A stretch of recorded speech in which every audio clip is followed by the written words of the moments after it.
तरीन वीडियोस के लिए हमारा YouTube चैनल सब्सक्राइब करके बेल आइकन प्रेस करिए ताकि आपको मिले हर अपडेट सबसे पहले। के बाद एक मुतनाज़ा स्टेटमेंट्स जो है वो आपके अंदर से आ रहे हैं। कुछ ये कहा जा रहा है सियासी जमातों की तरफ से कि शहबाज शरीफ ने ठीक अंदाज़ अपनाया था और उन्हीं की बात नून लीग की है। दूसरी तरफ से ये कहा जा रहा है कि नहीं, उसका पीडीएम से उसका तल्लक नहीं था।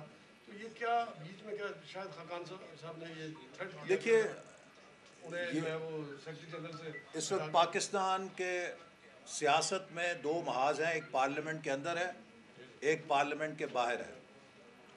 पीडीएम पार्लियामेंट के बाहर तमाम उन जमातों के भी साथ काम कर रही है जिन्हें पिछले इंतखाबात में पार्लियामेंट से बाहर रखा गया था, और पार्लियामेंट के अंदर हम उन तमाम जमातों के साथ मिलकर काम कर रहे हैं जो पीडीएम का हिस्सा नहीं है, लेकिन फिर भी वो अपोजिशन बेंचेस में बैठी हुई हैं।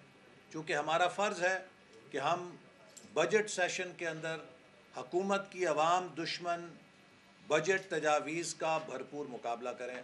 लिहाजा शहबाज शरीफ साहब ने जो इशाया दिया था उसका मकसद पार्लियामेंट के अंदर बजट इजलास के लिए तमाम अपोजिशन को मुत्तहद करना है। पीडीएम एक सियासी इत्तेहाद है जिससे अगर पीपल्स पार्टी और एएनपी ने अलहदा होने का फ़ैसला किया, ये उनका इख्तियार है, लेकिन जो बाकी 8 जमातें हैं वो यकसू हैं, वो हम आहंग हैं, और वो उस चार्टर की तकमील के लिए जो उन्होंने पाकिस्तानी कौम से वादा किया है अपनी जद्दोजहद जारी रखेंगी।